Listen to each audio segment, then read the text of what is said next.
I am E. Raymond Capp, biblical archaeologist and historian. We read in the Bible, the heavens declare the glory of God, and the firmament showeth his handiwork. Day unto day uttereth speech, and night unto night showeth knowledge. Out through all the earth, and their words to the end of the world. In them hath he set a tabernacle for the sun. These beautiful words came from the book of Psalms, and here the psalmist tells us that the heavens speak, and in a language that can be understood by all peoples. And God said, let there be lights in the firmament of the heavens to divide the day from the night, and let them be for signs, and for seasons, and for days, and for years. Starry lights in the sky, he said, let them be for signs. A sign is something arbitrarily selected and appointed to represent some other thing. So to make any sense of the creative record, we must admit that God intended these orbs of light we call stars to be expressions of some special teaching, something different from what is naturally deduced from them. Looking out upon the multitude of stars that shine, so scattered, so entirely without order, that one might well despair of reading anything intelligent there. How then can the stars be made to speak, and in a language that is all peoples can understand? The answer is quite evident. Pictures, which speak in all dialects, a universal language to all peoples everywhere. Somewhere in the dim past of man, the visible stars were named, and certain ones were arranged in groups by someone thoroughly the laws of astronomy. These names and groupings were at the same time outlined by certain figures, both natural and imaginary, but all of them intensely symbolic and significant. We know them today as constellations, and 12 constellations or signs make up the zodiac. At one time it was thought that Roman and Greek mythology gave birth to the zodiac, but recent archaeological found that all the earlier ancient nations of the world, Chaldean, Egyptian, Persian, Indian, and even Chinese astronomers recognize the same signs with varying but recognizable similarities, both as to the meaning of their names and their order. This would indicate that the zodiacs of all the ancient nations were but copies of an even older one, and this in turn gives evidence of a far greater antiquity for the zodiac than ever was imagined. The zodiac, or star signs, are symbols of God's divine revelation and promises given to Adam after his fall from grace. And it is a matter of inspired record that God gave to Adam special revelations after his initial sin of disobedience, and made known to him his purposes concerning the serpent, or the devil, and the seed of the woman.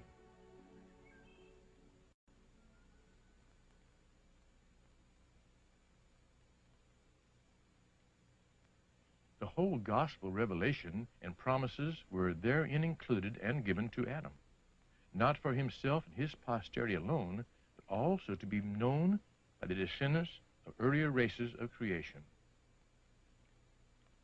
Adam and his immediate descendants lived for hundreds of years, starting in Bible chronology about 5407 BC. Thus they had ample time for and study to devise a means of recording and transmitting to all men the Creator's plan for humanity. The canopy of virgin stars was over them, only waiting to be named and grouped and defined with records and symbols of the vital promise of redemption on which the world's hopes depended.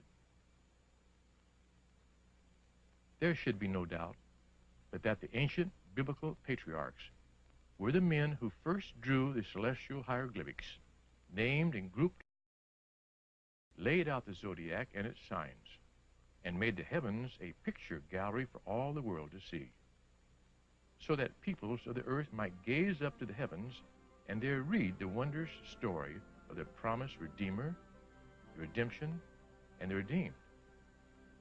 The zodiac is a pictorial composition of the divine revelation before the written revelation we call the Bible.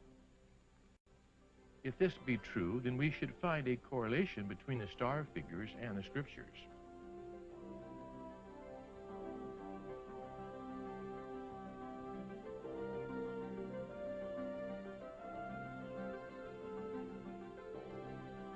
He telleth the number of the stars. He calleth them all by their names.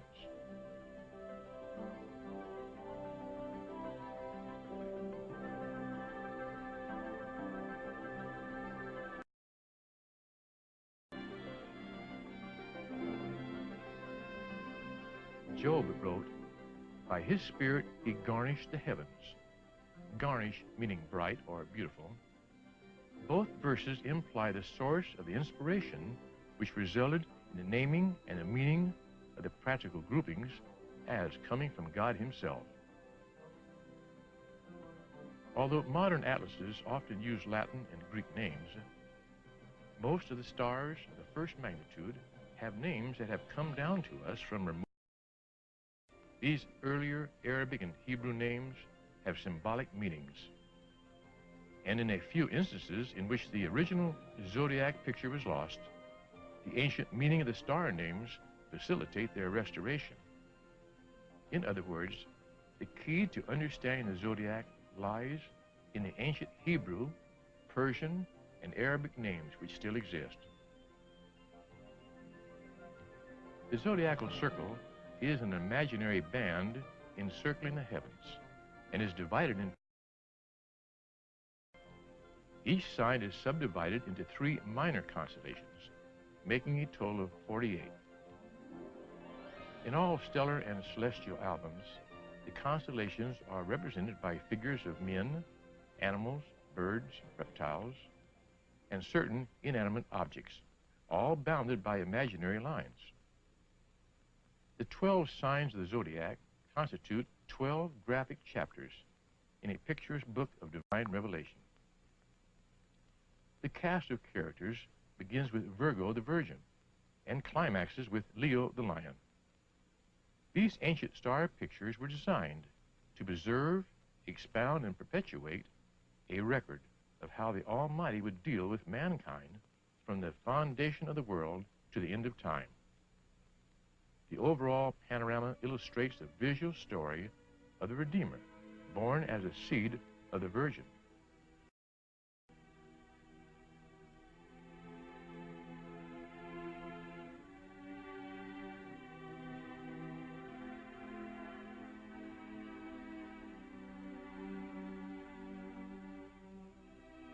And after being wounded, he returns as the coming one to bruise the serpent's head and to judge and rule in righteousness. Each of the minor signs of the zodiac portray the many details of this celestial message. Modern-day zodiacs begin with Aries the ram, but is this correct? The ancient zodiacs began with Virgo the Virgin, represents a woman with a branch in her right hand and some ears of corn in her left. She is lying prostrate. The Arabic meaning of this sign is a branch. And the prophet Zechariah writes of this branch to come, but he says, "For behold, I will bring forth my servant the branch." The bright star in the ear of corn in her right hand is, which also means the branch.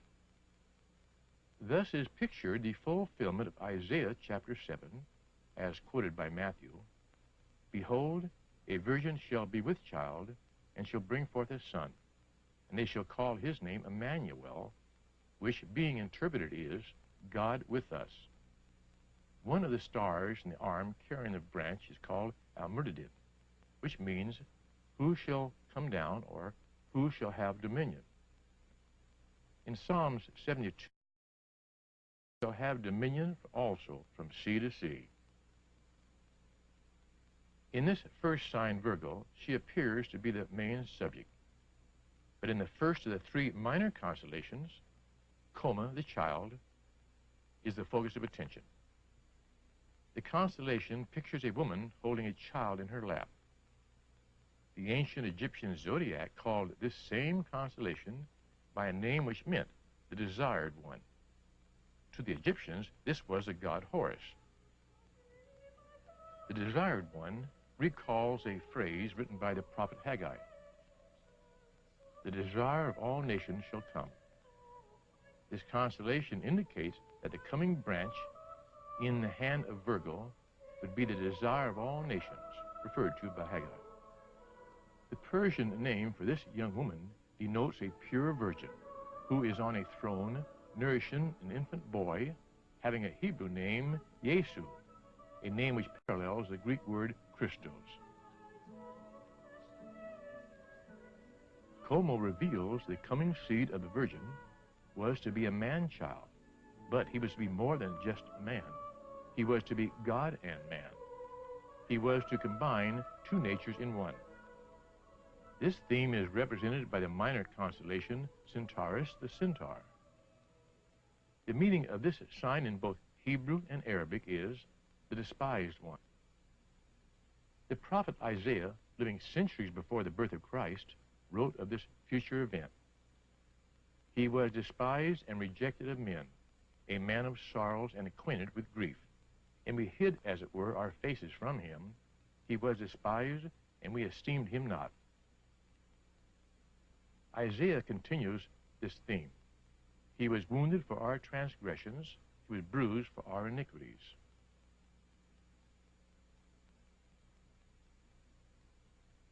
The centaur, holding in an aggressive pose, symbolizes approaching death, as recorded by the Apostle John, who quotes the words of Jesus. I lay down my life that I might take it again. No man taketh it from me, but I have the power to lay it down, and I have the power to take it again. Bootes means the coming one, is the final accompanying sign of Virgo. He depicts a man with a spear in his right hand and his sickle in his left. There is a wealth of meaning in the names of the stars making up this group.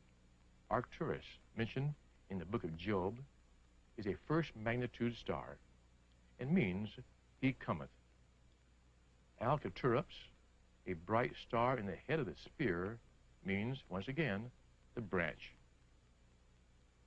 The meanings of some of the other stars in this sign are: who separates, the pierced, who bruises, the preserver.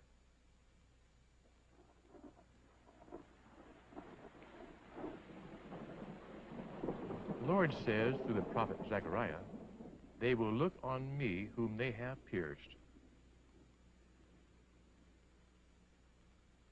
Bootes is depicted with a sickle in his hand and is thus represented as a reaper. And I looked, and behold, a white cloud, and upon the cloud one set like unto the Son of Man, having on his head a golden crown, and in his hand a sharp sickle. And he that sat upon the cloud thrust in his sickle on the earth, and the earth was reaped. To summarize, Virgo the Virgin, with the accompanying constellations, depicts the coming of a Savior born of a virgin, the desire of all nations, two natures in one, God with us, slain for sin, but triumph over death to return again, when he shall tread the winepress of the wrath of God, and cleanse the earth of all evil, and establish his rule of righteousness. This is the constellation of Libra, and the theme of this sign conveys the idea of purchase, buying, or redeeming. Its Hebrew name is Mozanim, meaning the scales, or weighing. But in Arabic, the name is Al-Jubini, signifying purchase or redemption.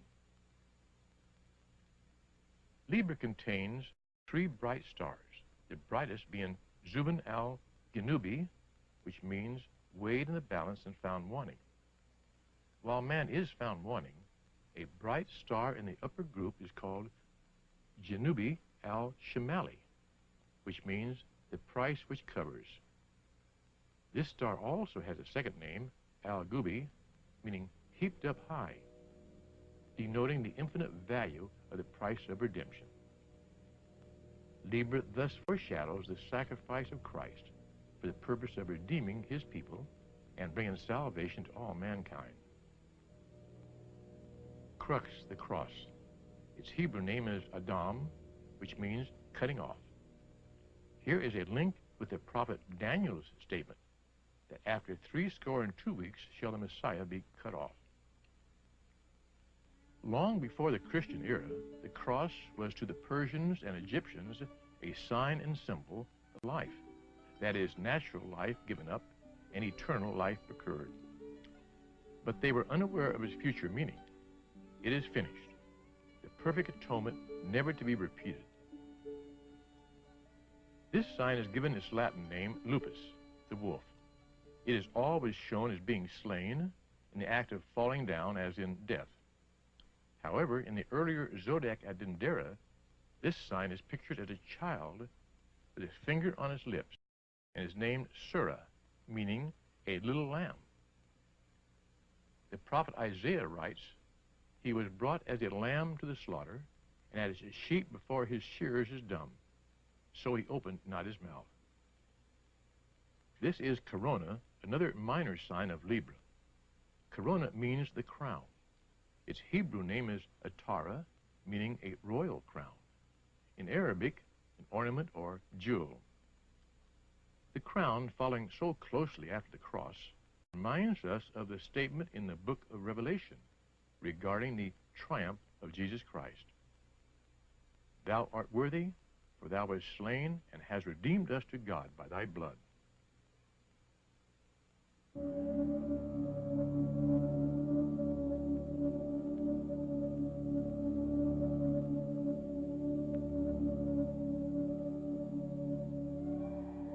This is Scorpio, the scorpion. This star picture is of a giant scorpion endeavoring to sting the heel of a mighty man who is struggling with the serpent. The scorpion is killed by the man who has his foot placed on his heart. The Hebrew name for this sign is Akrab, a scorpion, but it also means conflict or war. The Coptic name is Isidis, which means the attack of the enemy or oppression. The scorpion is a deadly enemy of all mankind, and all the names found associated with this constellation set forth enmity between the serpent and the seed of the woman.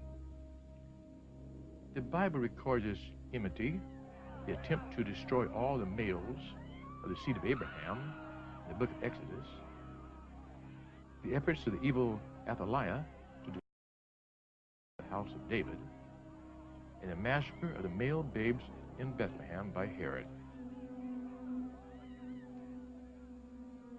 The first two minor signs of Scorpio are pictured together: Serpens, the serpent, and Ophiuchus, the serpent holder.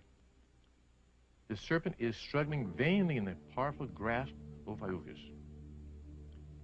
The serpent is endeavoring to reach and seize the crown, which is not shown in this picture, but it is just above the serpent's head.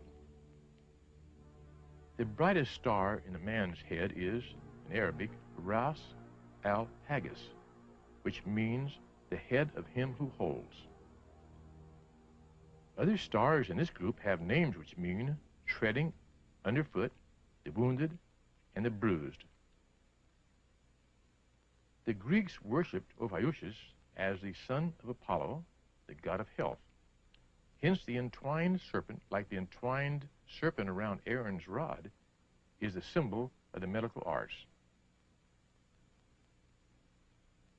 In spite of such, truth shines through, that the coming one, Jesus the Christ, in overcoming the evil one, the serpent, should become the great healer of mankind. This is Hercules, the mighty man, pictured holding a club and wearing the skin of a lion he has slain. His foot is on the head of the dragon. So significant are the star names in this sign that even if the picture had been lost, the ancient star names would have retained their divine revelation. The brightest stars in the constellation bear names meaning the head of him who bruises, the branch, kneeling, the wounded, the sin offering, and treading underfoot. The book of Psalms emphasizes this theme. Thou shalt tread upon the lion and the adder, the young lion and the dragon shalt thou trample underfoot. This chapter of the Star Book starts with Sagittarius, the archer, posed as a warrior. In both Hebrew and Syriac, the sign means the archer. In all the zodiacal pictures, he is so represented. The arrow in his bow is aimed directly at the heart of the scorpion. John, in his revelation, saw, he says, a white horse, and he that sat upon him had a bow, and he went forth conquering and to conquer. The first accompanying sign of Sagittarius is Lyra, the harp, in which is one of the brightest stars in the heavens, Vega, which name means he shall be exalted. Lyra is composed of part harp and part eagle.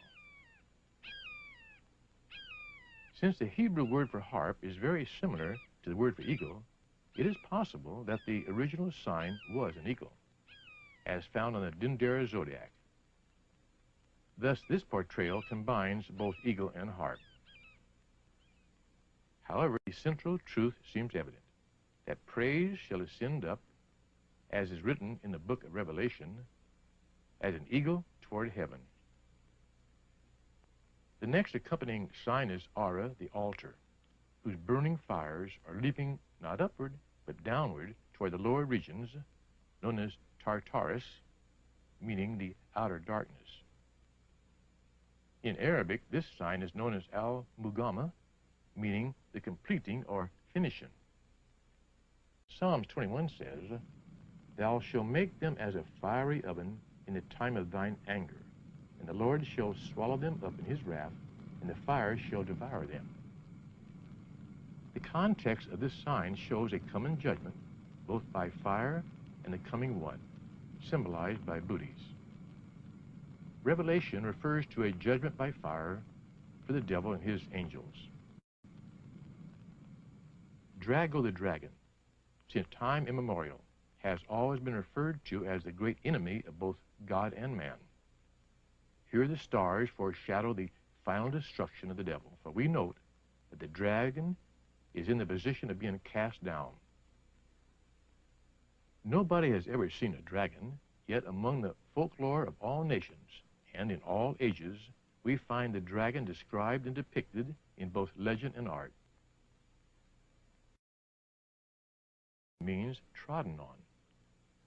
And in the Dendera zodiac, it is shown as a serpent under the forefoot of Sagittarius, and is named Her-Fint, which means the serpent accursed. In the book of Psalms we read, The dragon shalt thou trample underfoot. Other star names in this sign mean the subtle, who is destroyed, the long serpent, the dragon, the punished enemy.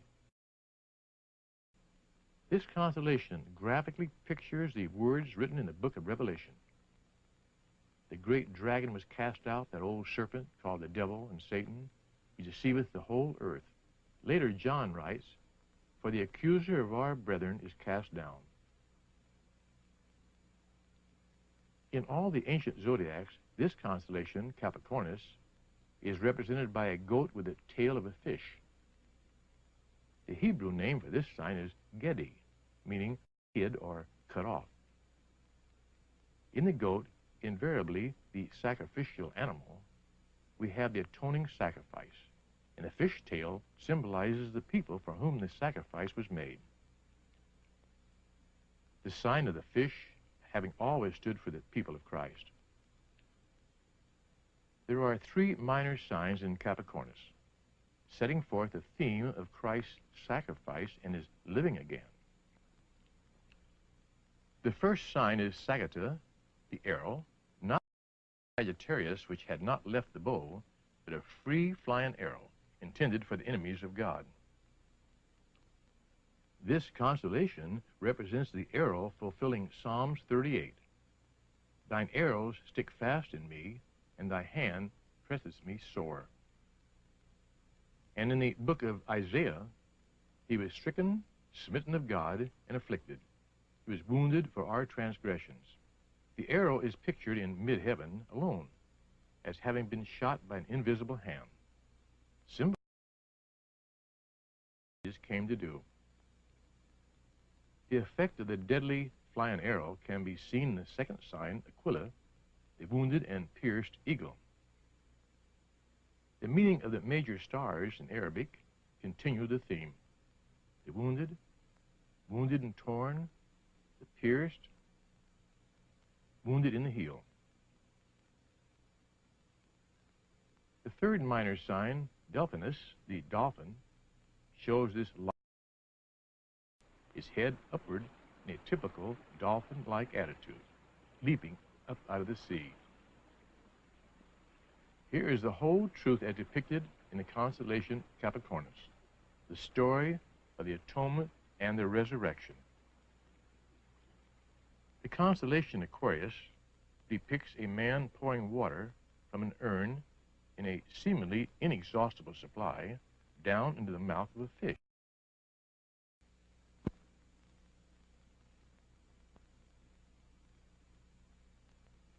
Following immediately after the constellations portraying atonement, Isaiah foretells of a time when Israel shall be restored, and their eyes shall see their king in all his beauty. Fear not, O Jacob, my servant, whom I have chosen, for I will pour water upon him that is thirsty, and floods upon the dry ground. I will pour my spirit upon thy seed, and my blessings upon thy offspring. The King of Israel, and his Redeemer, the Lord of hosts. Aquarius can only represent Jesus Christ, who was humbled in death, rose from the grave, and became the fountain of living waters, and the pourer forth of every blessing.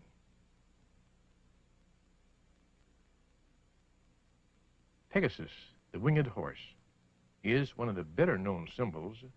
The names of the stars in this constellation declare its meaning. The star on the lower neck carries the ancient Hebrew name Markab, meaning return from afar. The next brightest in the shoulder is called Sheet, meaning who goeth and returneth. These names show us that these signs portray no mere horse, a winged horse being unknown in nature. Thus it can only represent the one known as the branch, who said, if I go away, I will return. One of the most dramatic constellations in the heavens overhead in the northern hemisphere is Cygnus, the swan. This is not a dying bird like the eagle, but is flying swiftly as indeed does a swan. Deneb, the first magnitude star, means the judge, but it also has a second name, Azel, meaning flying swiftly.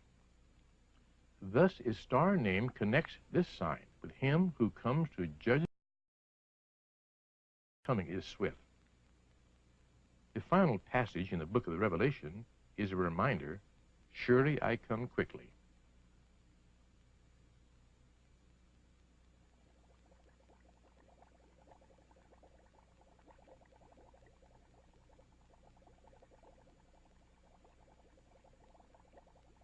Pisces the fishes depicts two large fishes bound together by a band. One fish with his head pointed upward toward the North Star, stellar Polaris, the other swimming along the line of the ecliptic, or path of the sun. The Hebrew name for this constellation is Dagim, meaning the fishes, which is closely associated with Jacob's blessings to Joseph's two sons. Let them grow as fishes do increase. Thus, this constellation refers to the increase of Israel, God's kingdom people, who were to become a multitude and a states, they are the seed of the blessed of the Lord, and their offspring with them. The band which unites the two fishes has always been identified as a separate star group. Its Egyptian name, Uor, meaning he cometh. In Arabic, its name is Al-Risha, meaning band or bridle, symbolizing the fact that Israel is still bound by its enemies. 1776 saw the start of the Israel people becoming a blessing to all mankind.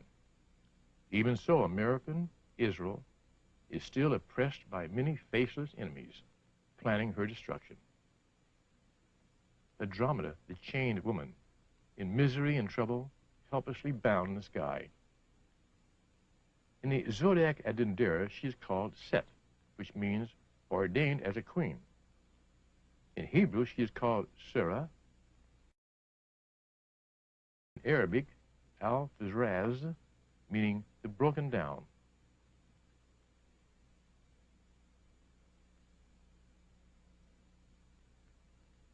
Thus the stars proclaim Andromeda as a captive daughter of Israel. And this is Israel today, bound and fettered, awaiting the time of her deliverance. Under the present godless international system, America and the Western Christian nations are in a state of political and economical bondage.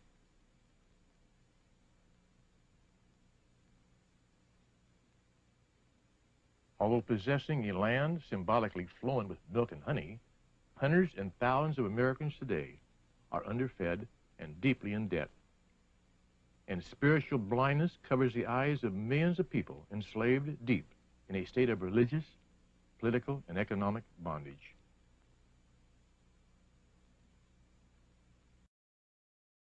Or the crowned king.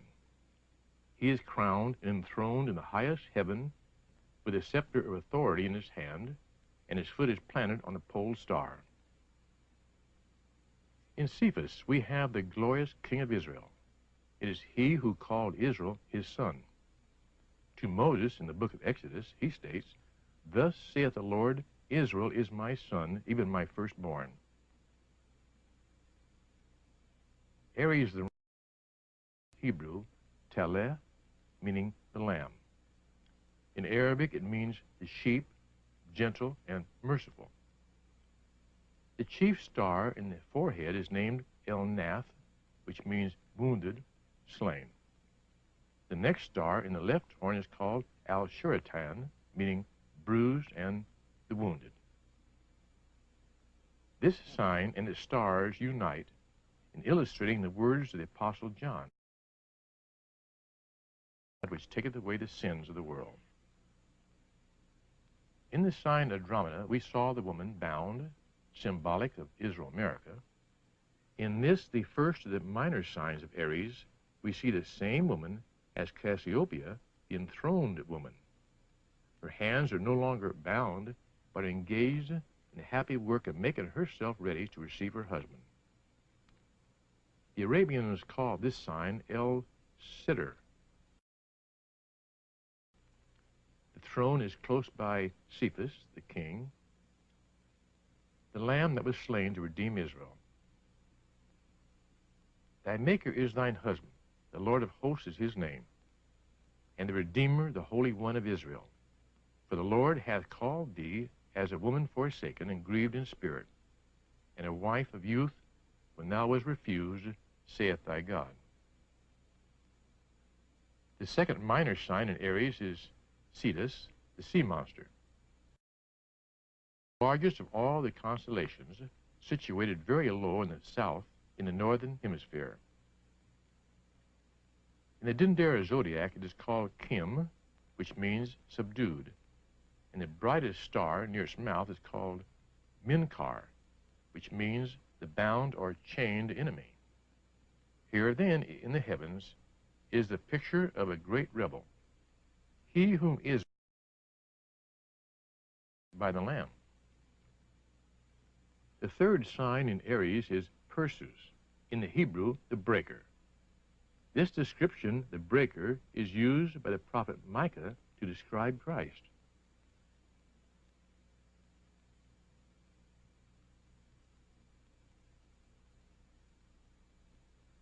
The breakers come up before them, and their king is passed on before them, and the Lord at the head of them. Perseus, ready to break down the enemy. The head he carries in his left hand is called by the Greeks the Medusa, the Hebrew root of which means the trodden underfoot.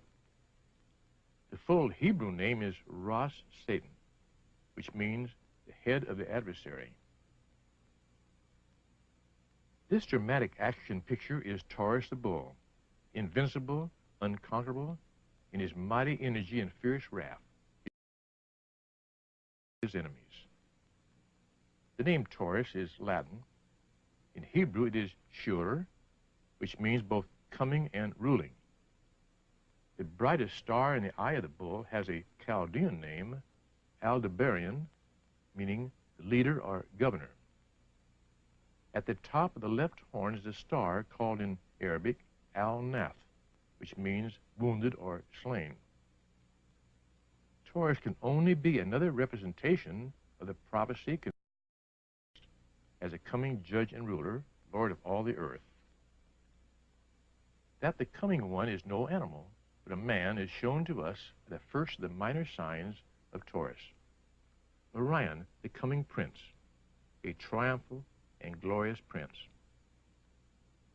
The ancient Akkadians called this constellation Urana, the light of heaven, and certainly the Orion constellation is the most brilliant in the heavens and the most recognized.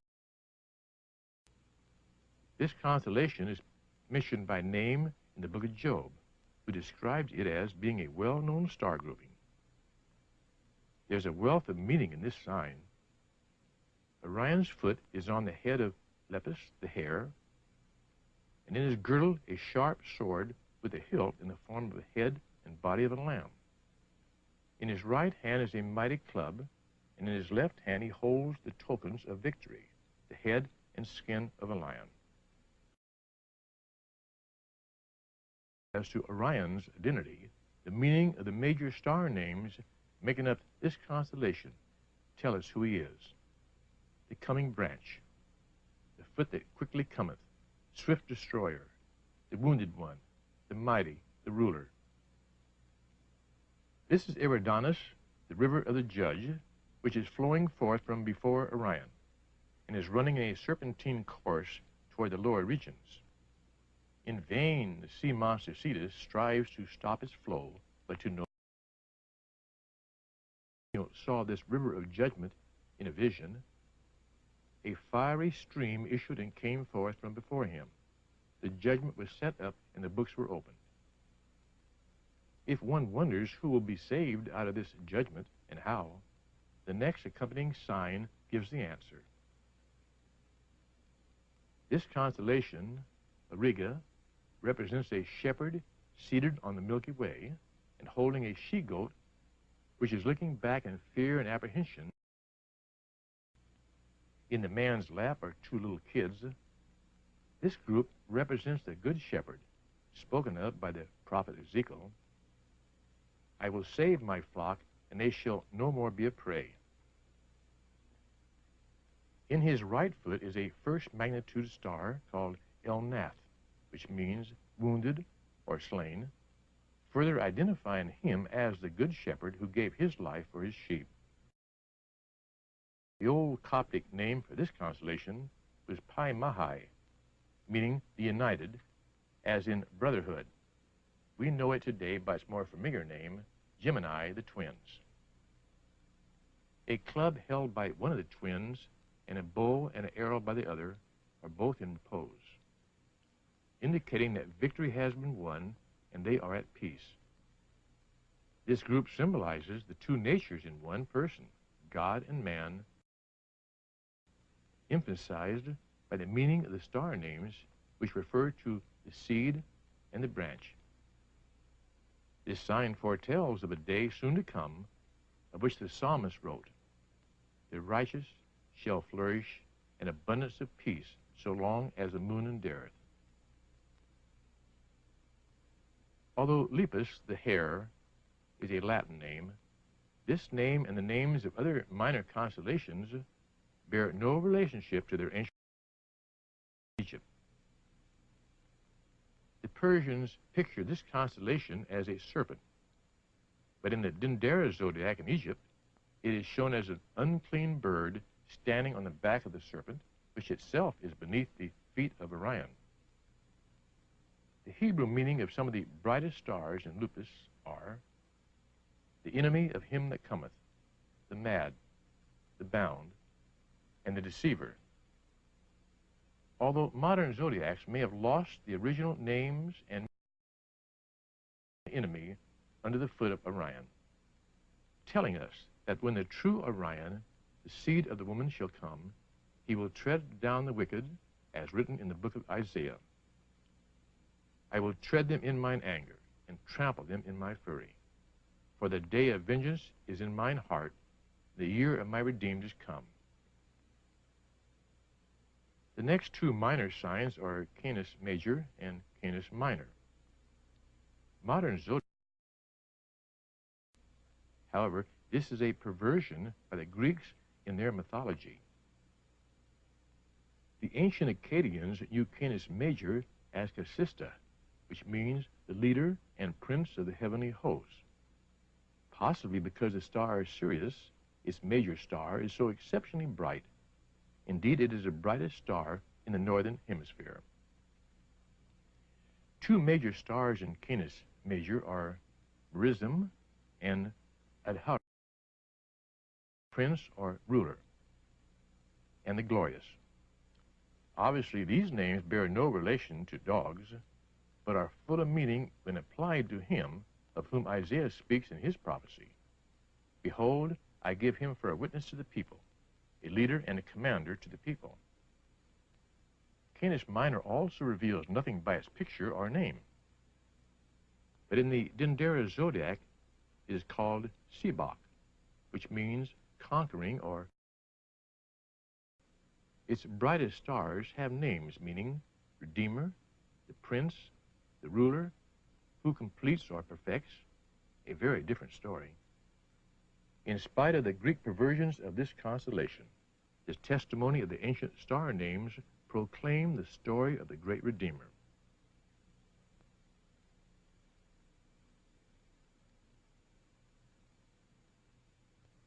This constellation is Cancer the Crab, but it seems evident that not only the names, but the original picture has been lost, as the star names have no relationship to a crab. In the Dendera zodiac, it is called Clarita, or Claria, meaning the cattle fold, which is in perfect harmony with all the minor signs and star names. A major star carries an Arabic name meaning assembled thousands, another holding. In the center, a cluster of stars is called the multitude, offspring, and the numeral seed. These star names point to the original picture as being the good shepherd protecting his flock, revealed in the book of Revelation as a great multitude which no man could number. We are reminded of Psalms 91, he that dwelleth in the sacred place of the Most High shall abide under the shadow of the Almighty. The next two signs of Cancer are known today as Ursa Major, the Great Bear, and Ursa Minor, the Little Bear. Again, both are Greek inventions. There were no bears in any of the earlier zodiacs of the Chaldeans, Persians, Egyptians, or Indians. And no bear ever had such a tail. Here again, we are dependent on the older star names for their true meaning. Ursa Minor has star names that both in Hebrew and Arabic mean cattle folds, herds of animals, and assembled multitudes. One bright star has a name meaning waiting for him who comes. The theme symbolized here indicates a place of rest and security, perhaps the home of the little flock of Paul's letters to the Hebrew, known as the Overcomers. Ursa Major was called by the Arabs Al-Nesh, meaning assembled together as in a sheepfold. The meaning of the major stars in Ursa Major are the flock, guarded, numbered, the sheepfold, and multitude. Psalms 147 states, his sheep like the stars are both numbered and named.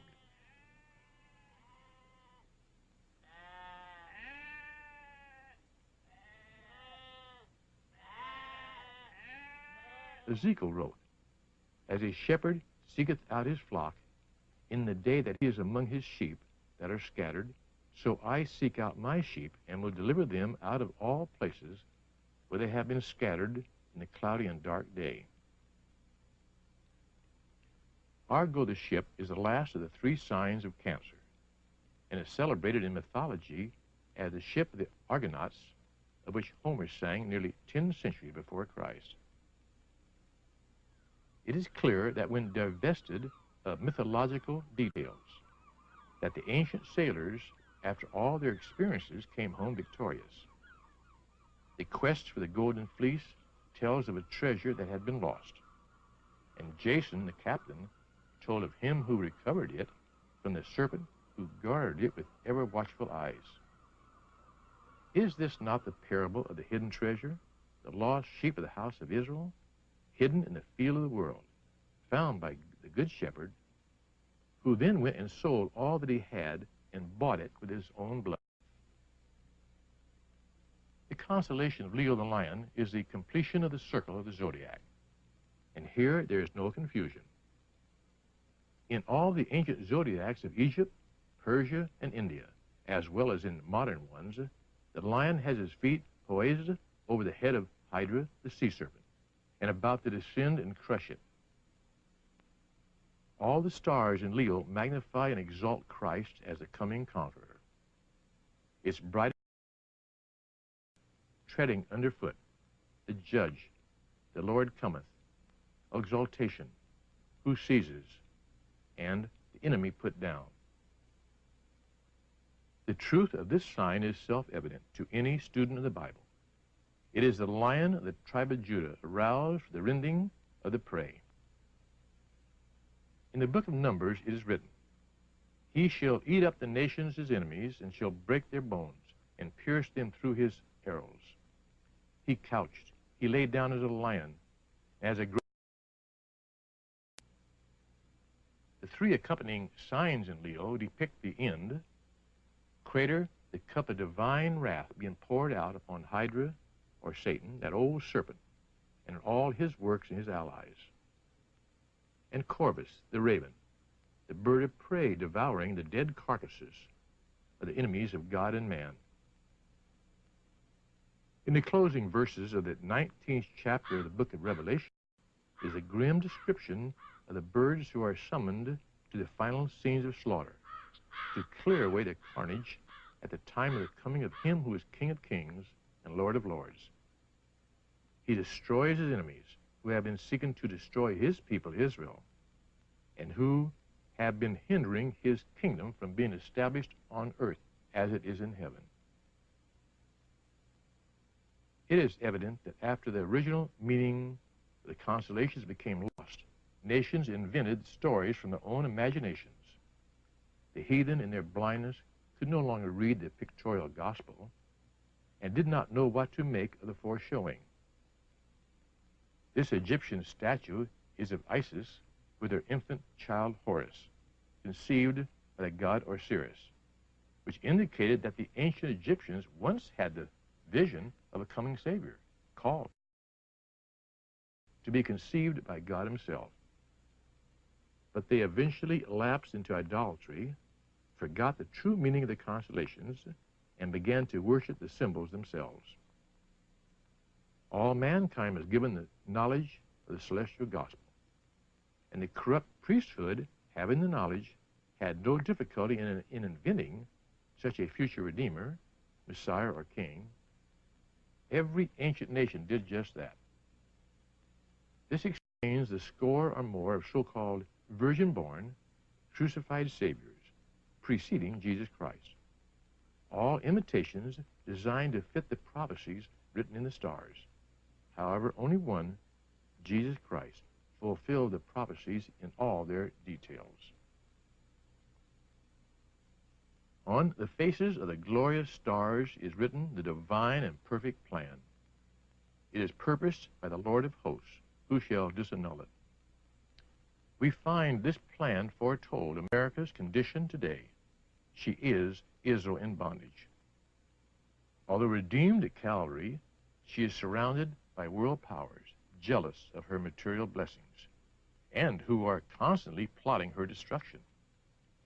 The stars also speak of a coming king who shall free Israel, America, from her bondage and take her as his bride, establish his reign worldwide for everlasting generations, as foretold by the prophets.